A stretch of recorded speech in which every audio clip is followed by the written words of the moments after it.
Now let's begin Big 12 Football Media Days and welcome Big 12 Commissioner Brett Yormark. Bob, am I live? Yeah, okay. Thank you. Hello, everyone. I'm going to walk around a little bit. I prefer not to stand behind that. It's thrilled to be here at Allegiant Stadium. And I want to start off by thanking Las Vegas CVA, MGM, and the Raiders organization. I'd also like to thank Totino's for partnering with us on Media Day. We have over 500 media members here.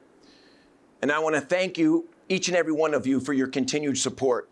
But most importantly, for your great and fair coverage over the last year.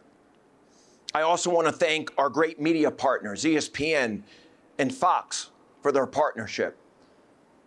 Almost 2 years ago, they bet on the Big 12, and I assured them we would deliver, and we will. EA Sports is also here, and they will give our student athletes early access to college football 25. I'd also like to thank Microsoft for being here, and we'll talk a bit about that in a little bit. And lastly, I've got to thank my great staff.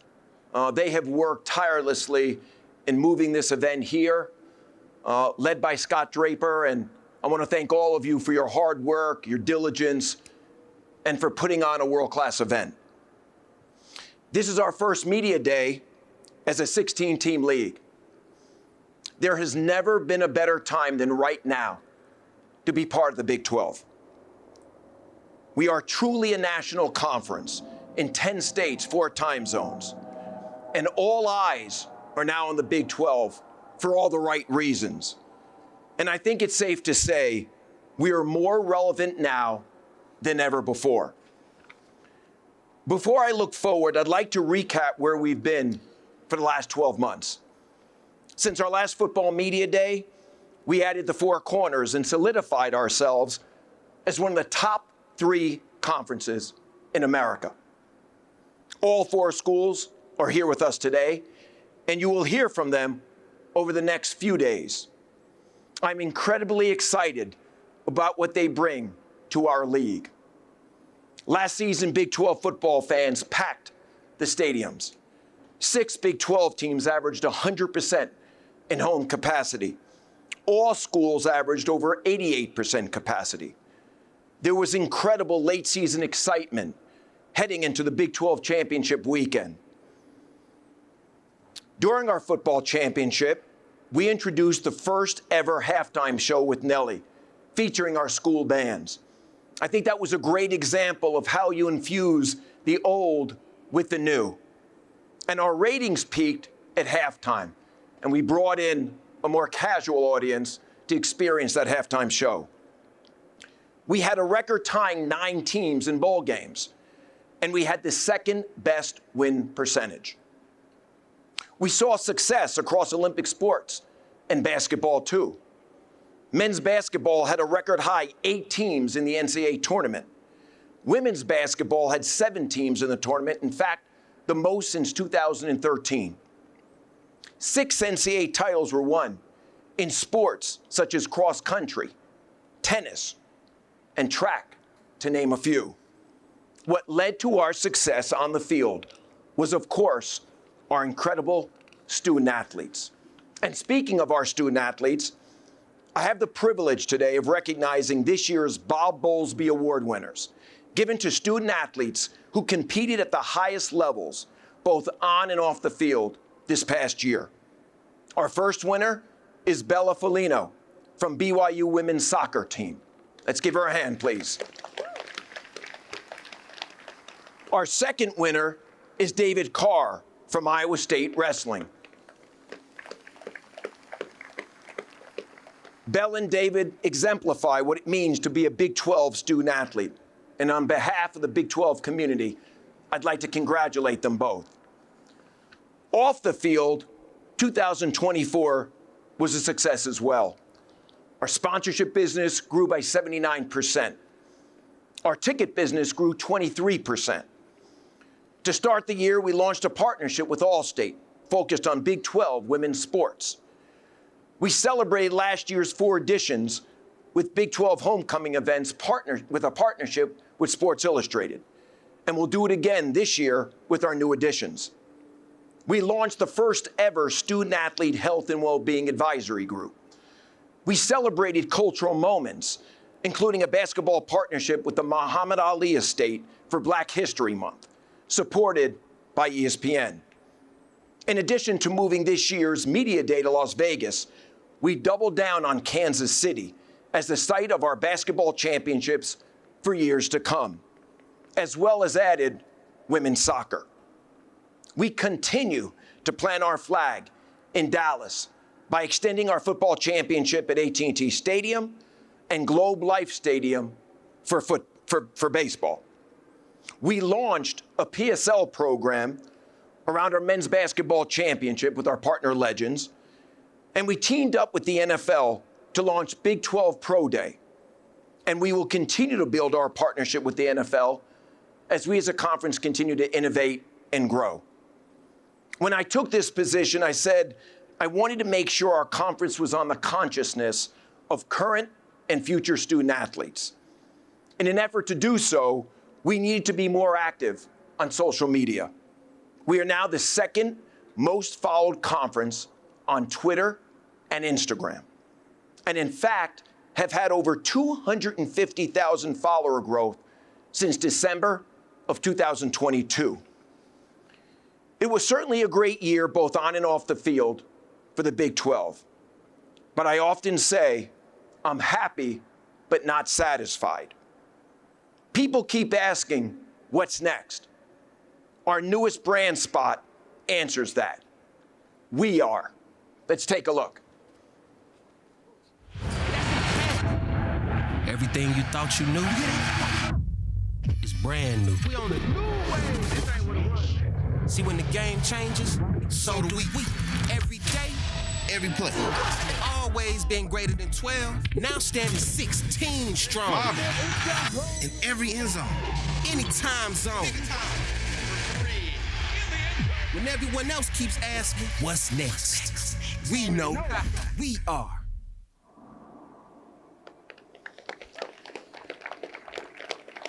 So as you can tell, 2024-25 will be a very exciting year for the Big 12.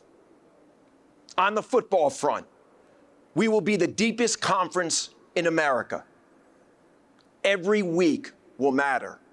I'm going to say that one more time. We will be the deepest conference in America, and every week will matter.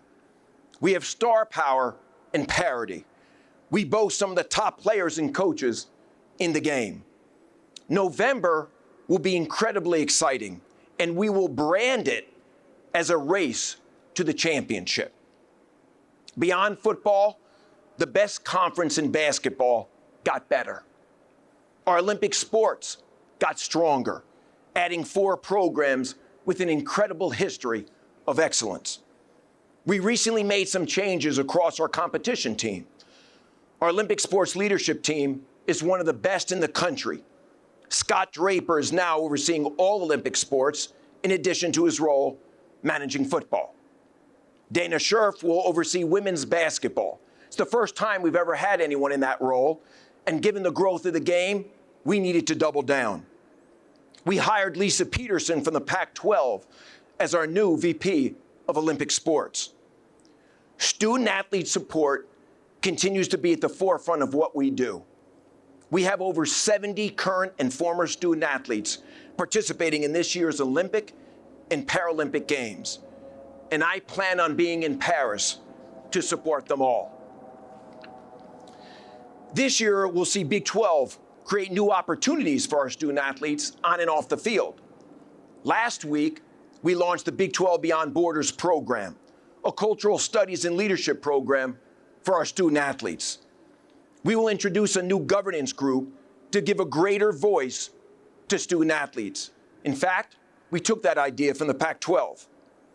The league will assist schools with student athlete storytelling to help build their brands. We will introduce original student athlete storytelling content this year, named 12 for 12. We will also continue to work with the NCAA to protect our student athletes from the negatives that come with sports betting, especially prop bets. Lastly, I am thrilled to announce the launch of the Big 12 Alumni Council. The Big 12 has produced some incredible talent over the years, both on and off the field. This council will provide a former student-athlete perspective for the league as we continue to grow. And we will officially announce all the members of the council tomorrow. Clark Williams and I will be chairing this council, and we are thrilled to do so.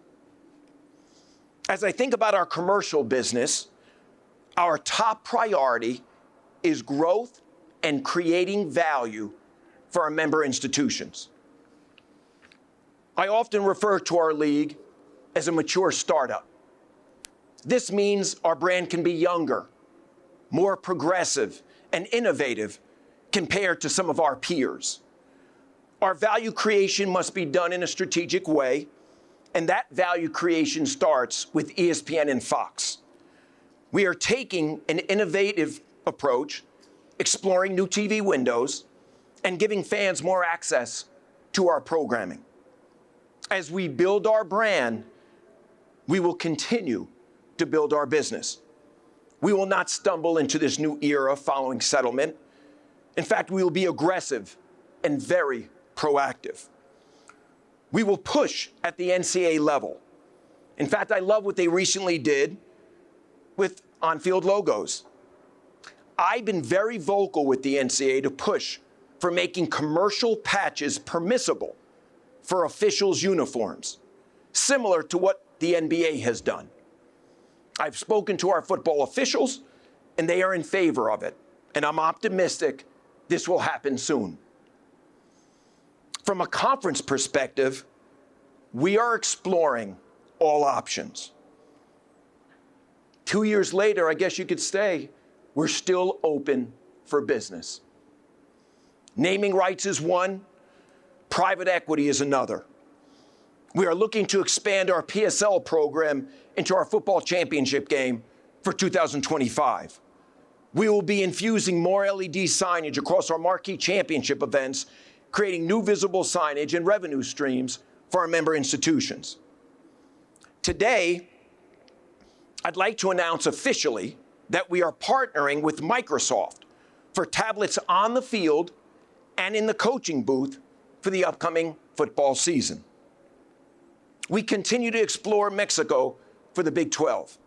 We are currently looking into pivoting Big 12 Mexico towards women's soccer or baseball for our official launch. As we continue to enhance our commercial portfolio and our narrative, this morning we launched a conference-branded channel through our new partnership with TuneIn Radio, and I want to thank the executives that are here today from TuneIn. Our football coverage will be greater than ever before, thanks to this new partnership with TuneIn Radio. Additionally, we anticipate announcing a fast channel platform in the near future to also enhance and broaden our narrative. Both give us an opportunity to extend our reach. Obviously, I'm very passionate about where we've been and where we're going. But I'd be remiss if I didn't touch base on the current state of affairs in our industry.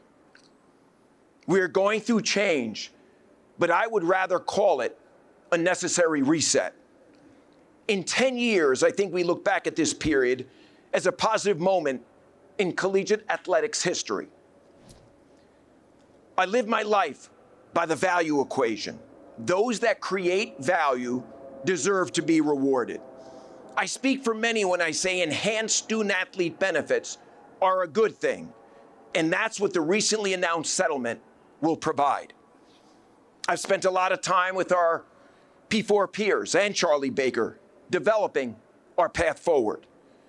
It's been a cooperative effort, and I want to thank them for their partnership. There still is a lot of work to be done.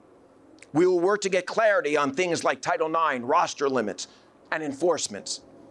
Settlement will require continued conversations on the Hill so we can codify the settlement agreement and gain clarity on student-athlete employment. I've had a lot of conversations with student-athletes about what their desired goals are. And certainly enhanced benefits are at the top of the list, which we are addressing. As we enter this new chapter, I can assure you, Big 12 schools will compete at the highest levels, and they will continue to invest.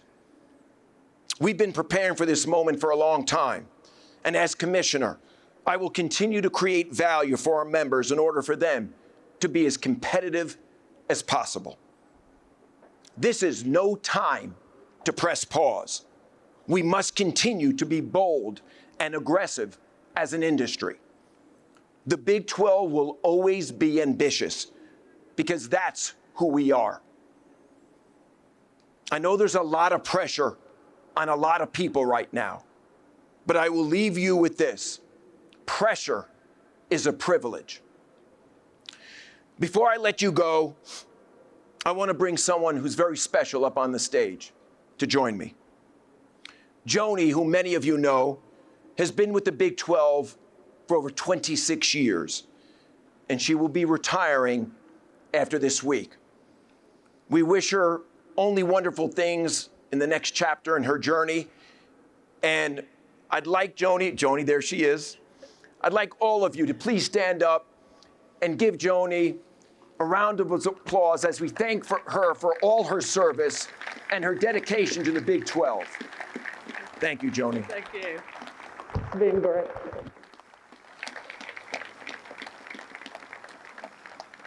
Thank you very much, everyone. With that, the floor is now open for questions. To ask a question, please raise your hand, wait for the mic holder to come to you, and stand. And when you ask your question, please identify yourself and your affiliation.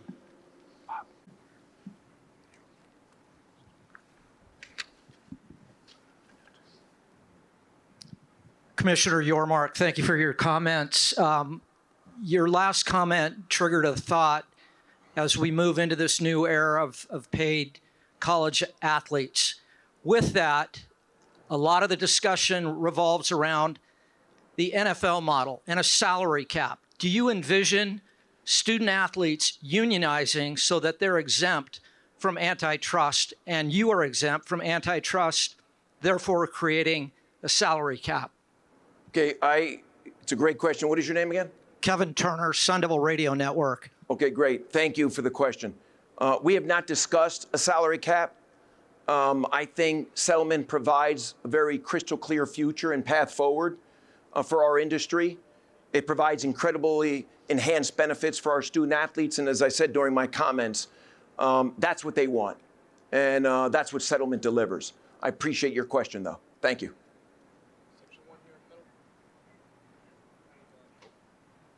Hello? Oh, there we go. Yep. Tyler Budge, CF Budge. 14. Tyler, nice to see you today. Thank you. 14-team playoff has been something that's been talked about a lot as it was agreed to start in 2026. And it was surfaced in this offseason that the SEC and Big Ten are talking about making those two first-round buys exclusive to the SEC and Big Ten. What are your thoughts on that sort of proposed model, and what would be your hopes to happen going forward? Well, listen, we've got Richard Clark here today, the new executive director of CFP, so feel free to ask him any questions. From my perspective, we're just getting into this new format of 12 schools, and we've got to see how that works. And we're very excited about what that new format looks like. Obviously, the Big 12 will be represented by one team at least, possibly more, probably more. And we'll have to see how it unfolds. But from my perspective, anything beyond this year is just speculation. Let's get this year right. We're all blessed to have games on campus in that first round. I'm looking forward to it, and we'll see where it takes us moving forward. But thank you for your question. Section 3 on the end. Barry Trammell, Tulsa World. Barry, how are you? I'm doing good. Good. Connected to the previous question, two conferences have sort of flexed their muscles and made a lot of not decisions, but clues that they're really trying a power play. What is the Big 12 doing in response to that? Barry, I wake up every morning, I think about one thing, the Big 12 being the best version of itself. Everything else doesn't really matter. And if we take care of business, we're going to be just fine. And I'm a firm believer in that. As I said earlier, we're more relevant now than we've ever been. We're a national conference. We've got 16 great brands. We're going to be the deepest football conference in America. We'll be well represented in the CFP. Everything else is just speculation. I'm really, really focused on just making sure the Big 12 is the best version of itself. And not only have we had a great 24 months, but we continue to get better. But thank you for your question. Here, center up front. Kenneth Berry, Touchdowns and Tangents Media. Kenneth, how are you today? Excellent. Thank you, Commissioner. Are you enjoying being in Vegas? Always. It's way too hot, though. Yeah, I would agree. In regards to the way you've managed to capitalize off, let's be honest, the choices that the Pac-12 made and didn't make, how are you working on becoming a bigger power figure in the West Coast now that, that conference is essentially gone? And have you worked with the WWE in regards to their NIL program? Because they've had like the Cavalier twins, and they've worked with TCU and other people in regards to that. So we've got a great relationship with WWE, and excited to continue to expand that. As it relates to the West Coast, I mean, this is a great example. It's indicative of our appetite to move a little west with some of our tentpole events. Being in Vegas is critically important to us. Even before last year's realignment, I said that we had to be in Vegas and a little bit more west. I mean, this is the entertainment and sports capital of the world right now. So being here is critically important for our brand and our business. And we'll continue to explore opportunities to take some of our tentpole events, our champion events, more to the West Coast if the opportunity presents itself and if it makes sense. Thank you for your question. Back center. Henry Greenstein, Lawrence Journal World. With the permissive cap for revenue sharing that's being laid out in the House settlement, some schools, including in the Big 12, have already said they'll revenue share at the maximum possible level. My question is, how quickly will Big 12 schools need to get to that maximum for the conference to be as competitive as possible? Well, I'm going to leave it up to the schools to dictate that pace. But I can tell you that, as I said in my opening comments, we as a conference, which means our 16-member institutions, are going to continue to compete at the highest levels, and will continue to invest in the areas that we need to in order to do so. Very confident about how we're going to spend and invest over the coming years, but obviously to the pace at which it moves, I'll leave that up to the schools. Section 2 right here in the middle. Hey, Sean Gerarger from CBS Sports. How you doing? Nice to see you. Good to see you too. So you mentioned private equity as part of your opening statement. So I'm curious, one, what does a model look like in college sports that makes sense? And two, how does the Big 12 kind of work with private equity in a way that doesn't create major long-term liabilities, especially? I'm not going to get into too much of a conversation on private equity, but as I said earlier, we're exploring all options. I do believe that given where we are, the industry, having a capital resource as a partner makes a ton of sense. That's really how you conduct good business. I really believe that. And if you see where private equity is kind of making a path into professional sports, at some point in time, it's going to come here into collegiate athletics. So we are exploring what that might look like. And a structure and a model of what that looks like is going to be critically important so that we're not compromising the long-term future of the conference. And we have surrounded ourselves with subject matter experts as we vet out the possibilities. And whatever we do is going to have to benefit the conference both short-term and long-term, provide optionality for our schools. We're not there yet, but we are exploring the different options and the different structures that best suit our conference and our schools. Thank you for your question. We'll stay in the same row in the center.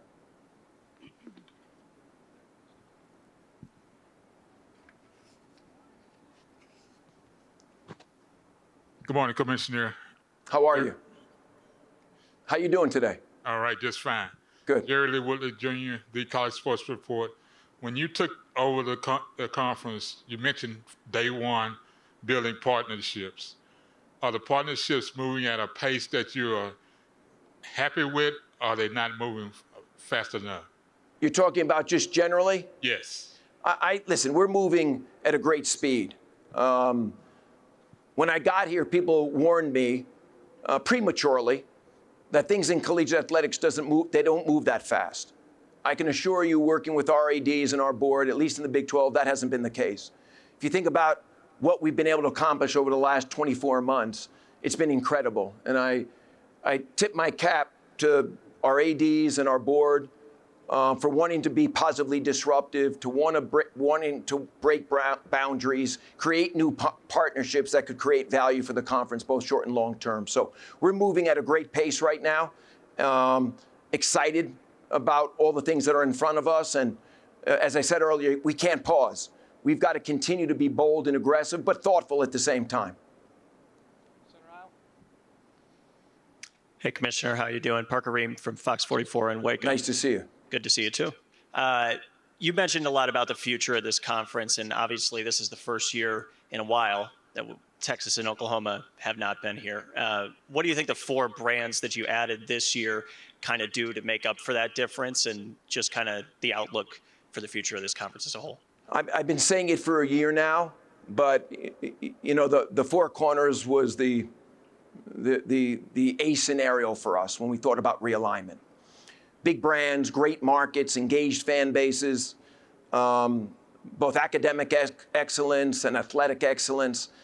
And as I said earlier, we got deeper and better in football, we got deeper and better in basketball, and we got deeper and better in Olympic sports. So it's been a win for this conference. And I'm thrilled and excited on August 2 to officially welcome the Four Corners. Oh, as I said, they're here today, obviously. And I think we're in for something pretty special as a conference. I really do. Thank you for your question. Section 3 there in the middle. Here? Right there. Bryce Cherry, Waco Trib. Bryce, how are you Commissioner, you talked about bringing some of the tentpole events out west, and you talked about going to Mexico for soccer and that kind of thing. So my question is, do geography and convenience still matter in terms of travel budgets and that kind of thing? No, convenience matters. It certainly does. And that goes into the consideration set as we're exploring different options. As I said earlier, it's got to make sense for membership. I think coming to Vegas for this event was critically important. Unfortunately, there was a scheduling conflict at AT&T. And we wanted to provide a great experience, not only for the media, but our student athletes. And I can assure you, I've been stopped at least a dozen times this morning by student athletes saying, thank you for getting me to Vegas. And in many respects, it's their first time here. So that's part of the puzzle also. That's part of what we have to deliver, a great cultural experience for our student athletes. And we're doing that here during Media Day. And we'll be very thoughtful about the future and making sure that we're not inconveniencing people. But there is a benefit to doing different things. And we have to embrace change. But thank you for your question. Outer aisle on the end. Hi, over here, Todd Lebo, Sports Radio 810, Kansas City. Hey, Todd. How you doing? Good. So you made the point that you felt the Big 12 was the deepest football conference in America. You made the point twice. I'm sure that'll make some waves in the SEC country. I wonder if you could just maybe get a little deeper in why you feel this league is the deepest football league in America this year. Well, I think there's a lot of parity. We've got 16 great coaches. We've got a lot of star power. You know, when you think about the quarterbacks, you think about the running backs. Many of our programs have been building over the last couple of years.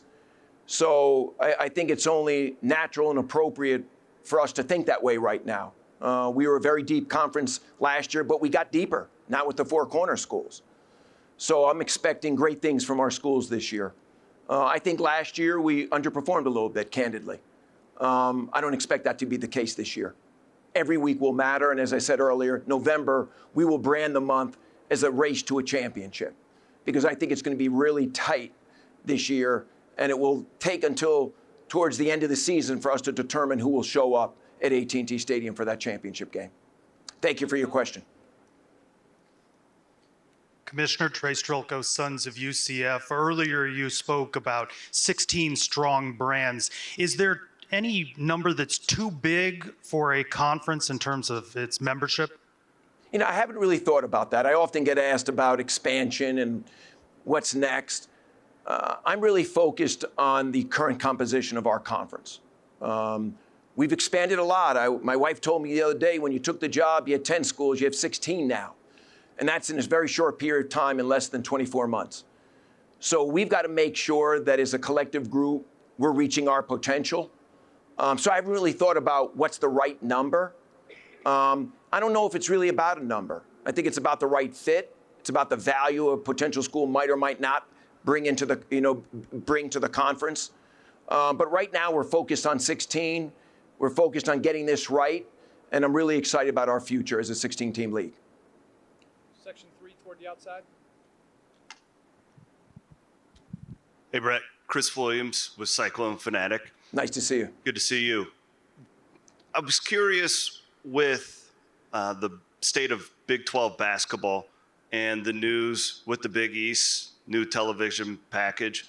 What does that mean going forward? I know you have a deal with ESPN and Fox for a while, but as far as the future with the potential of a basketball-only television deal? Well, first of all, as I mentioned earlier in my comments, we got stronger at basketball. As good as we were, we got stronger. That being said, when we did our new TV deal, we gave ourselves optionality to think about the next cycle. And we'll be back in the market in January of 30. And we have a lot of optionality. Do we go back into the market as we've historically done? Or do we bifurcate football from basketball? Only time will tell. But I'm bullish on the whole deal. I'm bullish on football, I'm bullish on basketball, I'm bullish on Olympic sports.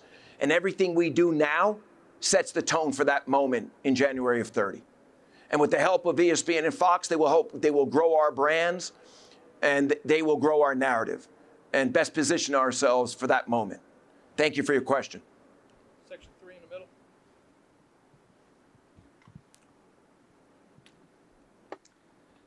Tyler Waldrop, Tulsa World. Tyler, how you doing today? Doing well, thank you. Good. You mentioned you expect we'll look back in 10 years at this period of change as a positive one for college athletics.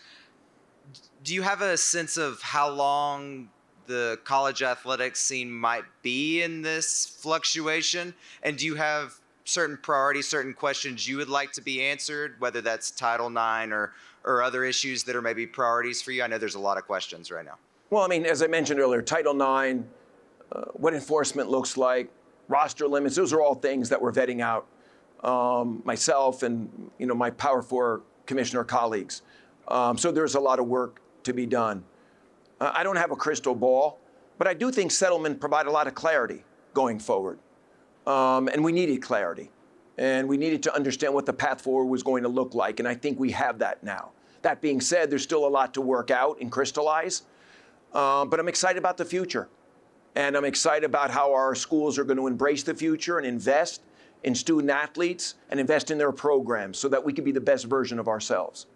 So hopefully that helps you with your question, and thanks for being here, by the way. Mitch Harper, KSL Sports, KSL News Radio. Brett, you noted in your opening remarks that value creation begins with ESPN and Fox, and you're exploring new TV windows. What do those windows look like, and how is ESPN and Fox helping shape the narrative of the league? Listen, all I can say on that is that Saturdays, there's a lot going on Saturdays, as we all know, a lot of competition. So the question is, are there new TV windows we can explore where we can highlight, elevate, and amplify our football programs maybe a little differently? And we're exploring that. There's nothing that we have vetted out specifically that I want to discuss just right now, but we're working at it, and we'll see where it takes us. But we've got to kick the tires and figure out other windows that make sense and provide great engagement for our fans and great exposure for our programs. And it's incumbent upon me to explore it, which I'm doing. All right, 3/4 of the way back in the center. Morning, Brett. Willie Ramirez with the Associated Press. Okay. Willie, where are you? Oh, there you are, Willie. Nice to see you. You mentioned Las Vegas a couple of times in your comments, and I'm just curious. The current Las Vegas Bowl status is now with the SEC and Big Ten. The Pac-12 was previously affiliated with it. Utah is just named to the 2027 Vegas Kickoff Classic. The committee that puts those two games on has done a phenomenal job since it's grown and continued to progress now here at Allegiant. What are the talks ongoing, and are you looking forward to possibly being affiliated on an annual basis with the Las Vegas Bowl? I'm confident at the right time we will have a formal affiliation with the Las Vegas Bowl. This market is critically important. Scott Draper is working on that, but I'm very comfortable and confident in what that outcome will bring for our conference. We need to be here in Vegas for all the right reasons. I said it earlier, entertainment and sports capital of the world. So critically important market for us in the future.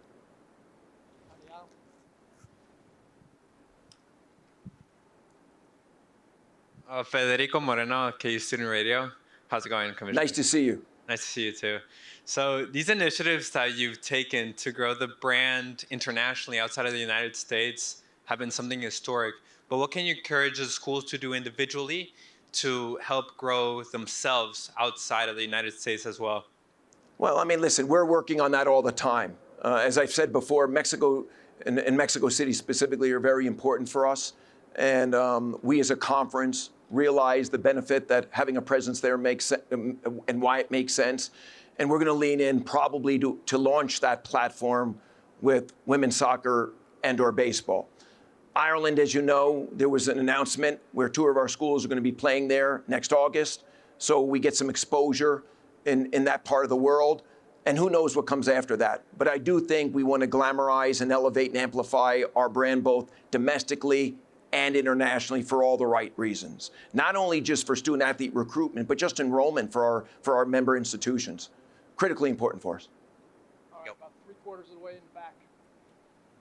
Hi, Brett. Alex Blackburn, College Football Dogs. You mentioned the focus on the 16 teams here that are here now. How important is the cohesion among those ADs and the unity to the overall future of the conference? I think it's critically important.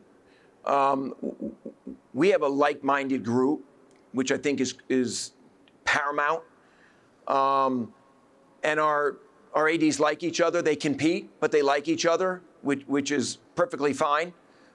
You can compete and lean on your colleagues for advice and guidance.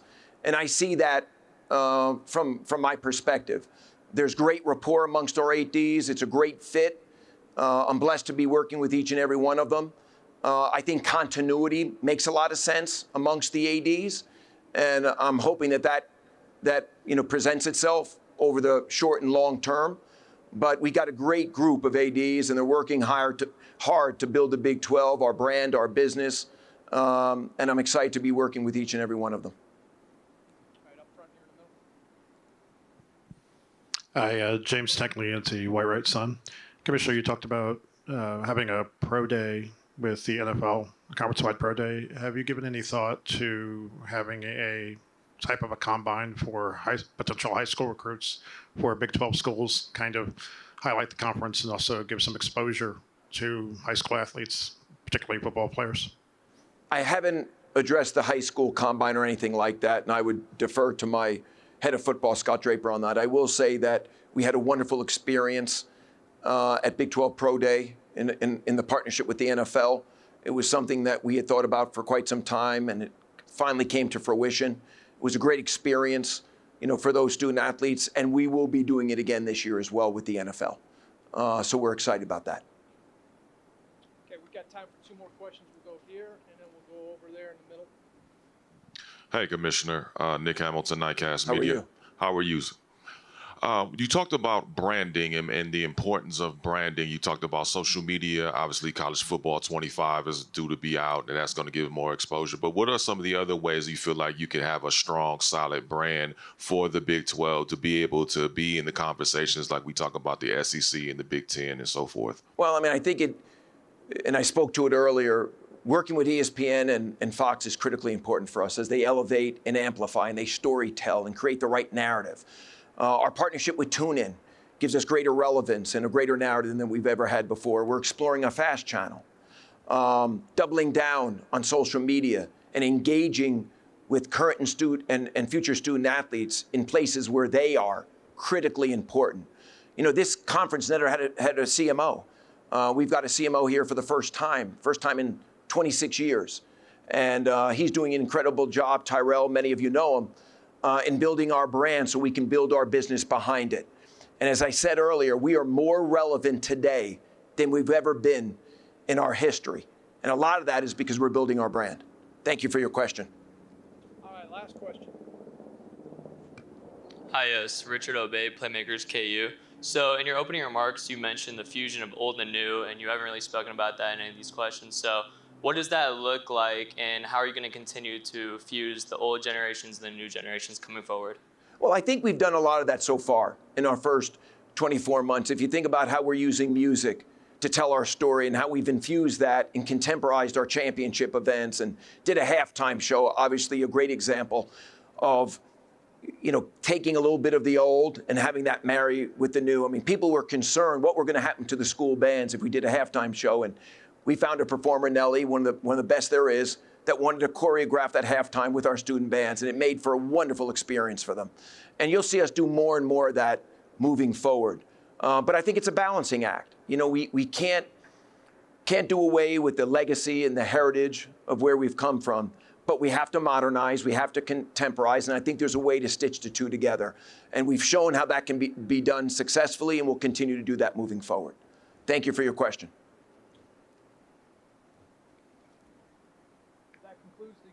Kickoff address. Our first coach will take the stage at 11 a.m. Sonny Dykes, TCU. Thank you, everybody.